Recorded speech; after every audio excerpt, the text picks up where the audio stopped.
Hello guys, आज हम पढ़ेंगे साइंस का चैप्टर 13। हम बीमार क्यों होते हैं। Let's read. 13वां पार्ट है हमारा। 13वां पार्ट है हम बीमार क्यों होते हैं। Why do we fell ill यानी बीमार। देखो चलो हम पढ़ेंगे आगे। देखो क्रियाकलाप छोड़ते हैं, आगे सीधा पढ़ते हैं। देखो इस क्रियाकलाप के दौरान हमें यह अनुभव होता है कि मानव समुदाय में स्वस्थ एवं रोग एक जटिल समस्या है जिसके लिए एक दूसरे से संबंधित अनेक कारक उत्तरदायी है। हम यह भी अनुभव करते हैं कि स्वास्थ्य और रोग का अर्थ समय में बहुत जटिल है। जब हम पूछते हैं कि बीमारियों के क्या कारण हैं और सबकी रोकथाम कैसे होगी तो हमें इन अवधारणाओं के अर्थ जानने होंगे। चलो पढ़ते हैं। देखो हम जानते हैं कि कोशिकाएं सजीवों को मौलिक इकाई हैं। हम जानते हैं कि कोशिकाएं सजीवों की मौलिक इकाई होती है और कोशिकाएं विभिन्न प्रकार के रासायनिक पदार्थों जैसे प्रोटीन, कार्बोहाइड्रेट, वसा अथवा लिपिड आदि से बने होते हैं। कोशिका एक क्रियाशील स्थल है जिसमें अंदर कुछ न कुछ क्रिया सदैव होती रहती है। देखो कोशिकाओं में जटिल प्रक्रिया एवं कुछ मरम्मत का कार्य चलता रहता है। नई कोशिकाएं बनती रहती हैं। हमारे अंगों अथवा ऊतकों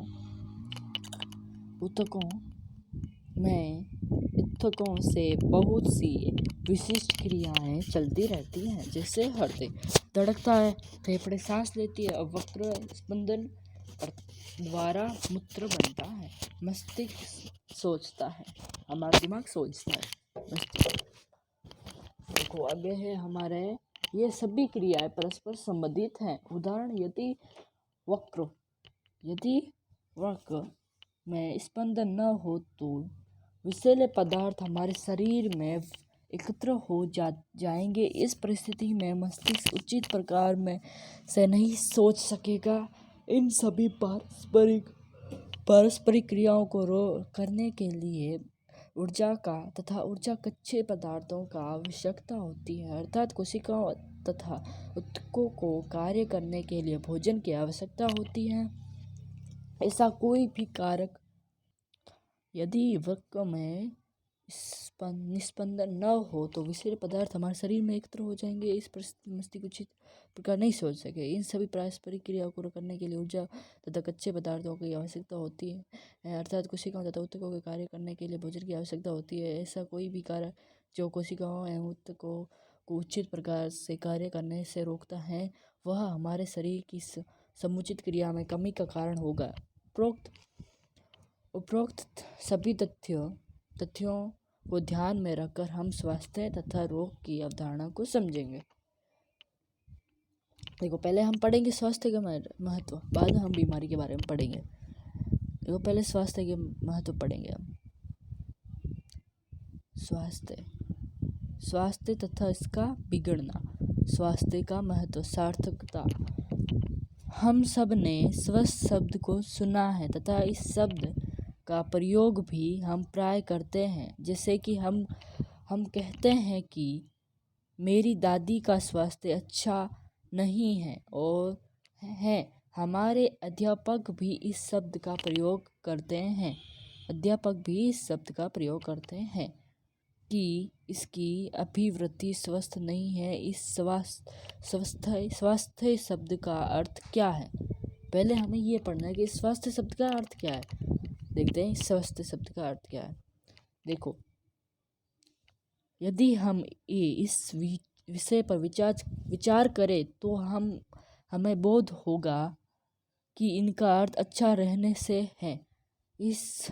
हम इस अच्छापन का अर्थ प्रभावी कार्य करना सोच सकते हैं। हमारी दादी के लिए बाजार जाना अथवा पास पड़ोस में जाने योग्य होना अच्छे स्वास्थ्य के प्रतीक है। यदि वे ये करने योग्य नहीं है तो हम कहते हैं कि उनका स्वास्थ्य अच्छा नहीं है। जब उनकी रुचि कक्षा में पढ़ने की है तो हम कहते हैं कि अभिवृद्धि ठीक है। और यदि आगे पढ़ते हैं। यदि अगला पेज,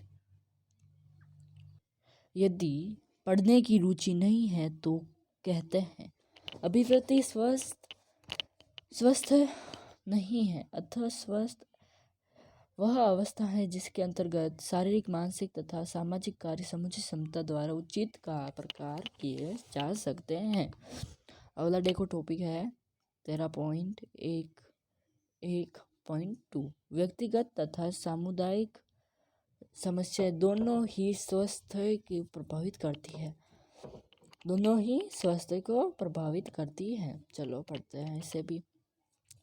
स्वास्थ्य किसी व्यक्ति की शारीरिक, मानसिक तथा सामाजिक जीवन क्षमता को पूर्ण रूपेण समन्वित स्थिति है, तो कोई भी व्यक्ति इसे स्वयं ही पूर्ण रूपेण प्राप्त नहीं कर सकता। सभी जीवों का स्वास्थ्य उनके पास पड़ोस अथवा उसके आसपास के पर्यावरण पर आधारित होता है। पर्यावरण में भौतिक कारक आते हैं। उदाहरणतः चक्रवात हमारे स्वास्थ्य को अनेक प्रकार से प्रभावित करता है। मानव समाज में रहता है, अतः हमारा सामाजिक पर्यावरण हमारे व्यक्तिगत स्वास्थ्य के लिए अधिक महत्वपूर्ण है। हम गांवों, कस्बों अथवा शहरों में रहते हैं। ऐसे स्थानों में हमारे भौतिक पर्यावरण का निर्धारण सामाजिक पर्यावरण द्वारा ही होता है। सोचिए, कूड़ा करकट उठाने वाली एजेंसी कचरे का निपटारा न करे तो क्या होगा। सोचिए, यदि नालियाँ साफ न हो तो क्या होगा। यदि काफ़ी मात्रा में कूड़ा करकट गलियों में फेंका जाता है अथवा खुले नाले में रुके हुए पानी में स्थिर पड़ा रहता है तो खराब स्वास्थ्य की संभावना बढ़ जाती है। अतः सामुदायिक स्वच्छता व्यक्तिगत स्वास्थ्य के लिए महत्वपूर्ण है। देखो अब है ये मेन इम्पोर्टेंट सारणी। ये सारणी हमें क्या बताती है। ये सारणी है इम्पोर्टेंट सारणी। क्या क्या करना चाहिए हमें। देखो पहला हमारे दे रखा है, दूसरा ये वाला, सॉरी ये है सभी हमारे। देखो देखो पहले हमें क्या है, ये क्लास दे रखी है। देखो मल पदार्थ, ये मल पदार्थ से और ये मल पदार्थ से स्वस्थ व्यक्ति की तरफ जाता है। देखो तरल पदार्थ पहला है फ्यूल। तरल पदार्थ जल स्रोत को सुरक्षित करें। जल का उपचार व संचय सावधानी से करें। जल का उपचार व संचय सावधानी से करें। खाना बनाने या खाना खाने से पूर्व हाथ धोएं। जल त्याग के बाद हाथ धोएं। मल त्याग के बाद हाथ धोएं। बाद में देखो खाद्य को ढक कर रखें। मक्खियों को नियंत्रण करें। उपयोग करने मक्खियों के बाद में खेत व मैदान उपयोग करने व पूर्व सब्जियां व फल साफ करें। खुले में मल त्याग न करें। उचित और अब है बाढ़ का उचित जल निकासी व्यवस्था, जल का उपचार। और ये है ना, जब ये हम नहीं करेंगे, ये वाले सारे बेस हम नहीं करेंगे तो हम स्वस्थ व्यक्ति से अस्वस्थ व्यक्ति हो जाएंगे। ओके, ये हमारा जल है। ये हाथ धोना चाहिए। मक्खियों से दूर रखना चाहिए। भोजन ढककर रखना चाहिए। खुले में मल त्याग नहीं करना चाहिए।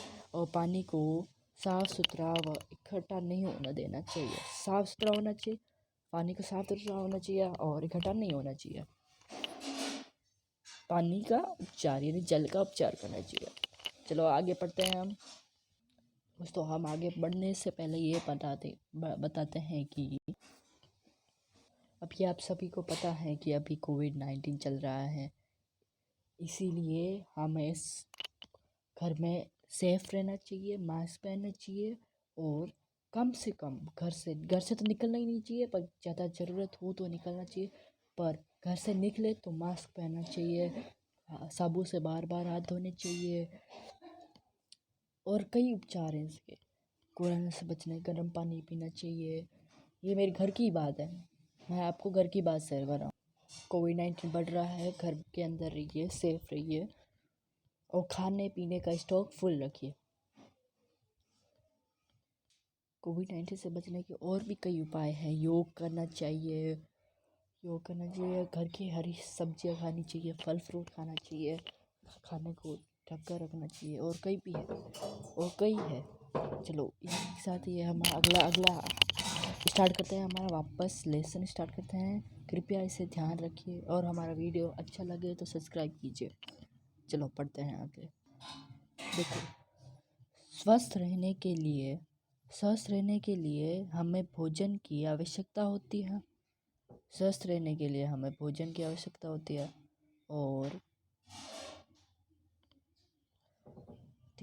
इस भोजन को प्राप्त करने के लिए हमें काम करना पड़ता है। इसके लिए हमें काम करने के अवसर खोजने पड़ते हैं। स्वस्थ रहने के लिए हमें प्रसन्न रहना आवश्यक है। यदि किसी से हमारा व्यवहार ठीक नहीं है और एक दूसरे से डर हो तो हम प्रसन्न तथा स्वस्थ नहीं रह सकते। इसलिए व्यक्तिगत स्वास्थ्य के लिए सामाजिक समानता बहुत आवश्यक है। इसी प्रकार हम सोच सकते हैं कि अनेक सामुदायिक समस्याएं हमारे व्यक्तिगत स्वास्थ्य के लिए प्रभावित करती हैं। देखो अगला टॉपिक है हमारा स्वस्थ रहने तथा रोग मुक्त में अंतर बताना है। चलो अंतर देखते हैं। देखो अंतर क्या है इसके। यदि हम इसे स्वास्थ्य समझते हैं तो रोग अथवा व्याधि क्या है। अंग्रेजी का यह शब्द डिस प्लस बेस समय को प्रभावित करता है। बाधित आराम रोग का दूसरा अर्थ है असुविधा। यद्यपि इस शब्द के अर्थ का प्रयोग बहुत सीमित है। हम रोग के विषय में तब बात करते हैं जब हमें असुविधा विशिष्ट कारण का पता होता है। इसका अर्थ यह बिल्कुल नहीं है कि हम इसका सही तथा अंतिम उत्तर जाने। हम बिना कारण जाने हम यह कह सकते हैं कि कोई व्यक्ति प्रवाहिका से ग्रसित है। हम यह सरलता से पाते हैं कि बिना किसी विशेष रोग के भी आप अस्वस्थ हो सकते हैं। केवल कोई रोग न होने का अर्थ यह नहीं है कि आप स्वस्थ हैं। नर्तक के लिए अच्छे स्वास्थ्य का अर्थ है कि यह चेष्टापूर्वक अपने शरीर द्वारा विस्मृत परिस्थितियों में मुद्रा अभिव्यक्त कर सके। संगीतकार के लिए इसका अर्थ यह है कि वह लंबा श्वास ले सके जिससे कि वह अपनी बांसुरी में स्वर को नियंत्रण कर सके। हमें अपनी विशिष्ट क्षमता को प्राप्त करने का अवसर भी वास्तविक स्वास्थ्य के लिए आवश्यक है। इस प्रकार हम किसी रोग के लक्षण को अभिव्यक्त के बिना ही भी अस्वस्थ हो सकते हैं। यही कारण है जब हम स्वास्थ्य के विषय में सोचते हैं हम समाज तथा समुदाय के विषय में सोचते हैं और रोग के विषय में सोचते समय हम सब सिर्फ अपने बारे में विचार करते हैं। चलो आगे पढ़ते हैं। प्रश्न रोग तथा इसके कारण। रोग किस तरह के दिखाई देते हैं। रोग किस तरह के। कोरोना वायरस आपको पता ही होगा कोरोना वायरस किस तरह का दिखता है। कोविड-19 है। ये बीमारी ऐसे दिखती है, सबको पता है ये ऐसे दिखती है। चलो आगे पढ़ते हैं। हमारा टॉपिक स्टार्ट करना है। चलो टॉपिक देखते हैं हमारा। देखो आओ रोग के विषय में और अधिक सोचे। पहले यह कि हमें कैसे पता लगता है कि हमें कोई रोग है, अर्थात कैसे पता लगता है कि शरीर में कुछ दोष है। हमने 6 अध्याय में पढ़ा है कि हमारे शरीर में अनेक ऊतक होते हैं। हमारे शरीर में बहुत ऊतक होते हैं। हमारे 6 अध्याय में पढ़ा है हमने पढ़ा है 6 अध्याय में। ये ऊतक हमारे शरीर के क्रियात्मक तंत्रों अथवा अंग तंत्रों को बनाते हैं जो शरीर के तंत्रों अथवा अंग तंत्रों को बनाते हैं जो शरीर के विभिन्न कार्यों को संपादित करते हैं। हम अंग तंत्र का अपना एक विशेष अंग होता है जिसका एक विशेष कार्य होता है। जैसे पाचन तंत्र में आमाशय का और अमसे होती है, आमसे तथा आत होती है। और जो हमारे द्वारा खाए गए भोजन को पचाते पेशीय तथा अस्थियों से बना पेशीय कंकाल तंत्र हमारे शरीर को संभालता है और शरीर की गति की सहायता करता है। जब कोई रोग होता है तब शरीर के एक अथवा अनेक अंगों एवं तंत्रों में क्रिया अथवा संरचना में खराबी परीक्षित होने लगती है। ये बदलाव यानी परिवर्तन रोग के लक्षण दर्शाते हैं। रोग के लक्षण हमारे खराबी का संकेत देते हैं। रोग के लक्षण हमारे खराबी के संकेत देते हैं। इस प्रकार सिर दर्द, खांसी, दस्त, किसी घाव में रस, मवाद आना, ये सभी लक्षण हैं। इन लक्षणों से किसी न किसी रोग का पता लगता है। लेकिन इनसे यह नहीं बता सकते हैं कि यह रोग कौन सा है। उदाहरण के लिए सिर दर्द का कारण परीक्षा का भय अथवा इसका अर्थ मस्तिष्क का वर्ण शोध होना अथवा दर्जनों विभिन्न बीमारियों में से एक हो सकता है। रोग के चिन्ह वे हैं जिन्हें चिकित्सक लक्षणों के आधार पर देखते हैं। लक्षण किसी विशेष रोग के बारे में से सुनिश्चित संकेत देते हैं। चिकित्सक रोग से ही कारण को जानने के लिए प्रयोगशाला में कुछ परीक्षण भी करवा सकते हैं। चलो आगे देखते हैं। देखो हमारा तीव्र प्रचंड तथा दीर्घकालिक रोग। चलो इसे पढ़ेंगे हम। देखो रोगों का अभिव्यक्ति भिन्न भिन्न हो सकता है और कई कारकों पर निर्भर होता है। चलिए ये मैं बता देता हूँ। ये इसमें कुछ ज़्यादा इम्पोर्टेंट कुछ है नहीं। इम्पोर्टेंट है वो मैं बता देता हूँ। इम्पोर्टेंट ये है तीव्र और दीर्घकालिक रोग की परिभाषा। तीव्र रोग वे होते हैं जिनकी समय सीमा अधिक होती है और दीर्घकालिक जिसकी समय सीमा कम होती है, अवधि कम होती है। लंबी अवधि का तीव्र रोग होता है और कम अवधि के रोग दीर्घकालिक रोग होते हैं। सिंपल सी है, बाकी इसमें कुछ नहीं है। और इसके दीर्घकालिक रोग है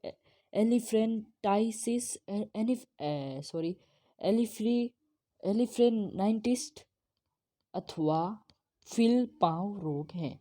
और इसका तीव्र रोग जिसकी अवधि कम होती है और दीर्घकालिक रोग जिसकी अवधि ज़्यादा होती है। सॉरी मैंने पीछे थोड़ा गलत बोल दिया, सही नहीं है।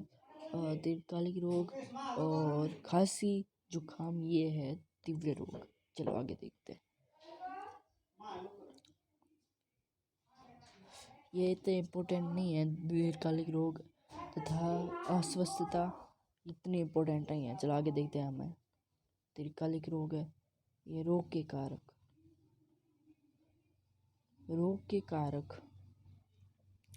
क्या कारक है। रोग हमें कारण ये तो कुछ रोग के कारक आप पता है ये कारक है। और आगे देखते हैं हम, पढ़ते हैं आगे बढ़। चलो ये है हमारा मोस्ट इम्पोर्टेंट संक्रामक तथा असंक्रामक कारक। संक्रामक रोग वह रोग जिनके तत्कालिक कारक सूक्ष्म जीव होते हैं उसे संक्रामक रोग कहते हैं। और असंक्रामक जिसके तत्कालिक कारक सूक्ष्म जीव नहीं होते हैं। चलो आगे पढ़ते हैं। आगे हमें इसी से में सोचो दूसरी तरफ ये तो कुछ नहीं आगे देख। ये हमारा लास्ट है क्योंकि पीछे वाले सब टॉपिक से हटा दिए गए हैं। बाकी वाले हटा दिए गए हैं। ये लास्ट टॉपिक है। चलो बाकी वाले टॉपिक हटा दिए गए हैं। संक्रामक रोग या कारक, इसमें हमें क्या है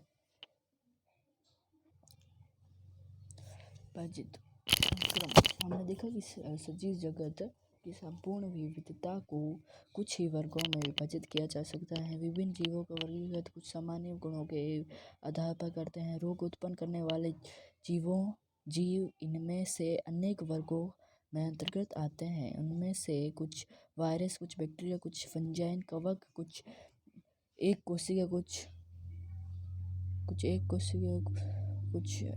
कोशिका जंतु अथवा प्रोटोजोआ हैं। कुछ रोग बहुकोशिकीय जीवों जैसे अनेक प्रकार के कृमि से भी होते हैं। और वायरस से होने वाले सामान्य रोग खांसी, जुकाम, इंफ्लुएंजा, डेंगू बुखार अथवा एड्स। कुछ रोग जैसे कि टाइफाइड बुखार, हैजा, क्षय रोग अथवा एंथ्रेक्स बैक्टीरिया द्वारा होते हैं। बहुत से सामान्य त्वचा रोग विभिन्न प्रकार की फंजाइन द्वारा होते हैं। प्रोटोजोआ से मलेरिया तथा कालाजार नामक रोग से हो जाते हैं। हम आंत्रकृमि संक्रमण से परिचित हैं।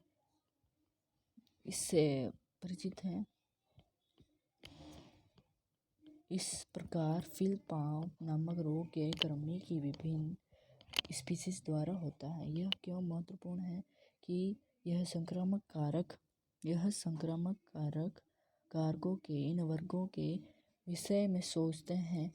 इसका उत्तर है कि ये वर्ग उपचार की विधि निर्धारित करते हैं। इन वर्गों के प्रत्येक सदस्यों के जैविक गुणों में समानता है, जैसे वायरस, बैक्टीरिया आदि। यहाँ पे ओके, इसी के साथ हमारा वीडियो खत्म होता है। Okay, please like and subscribe.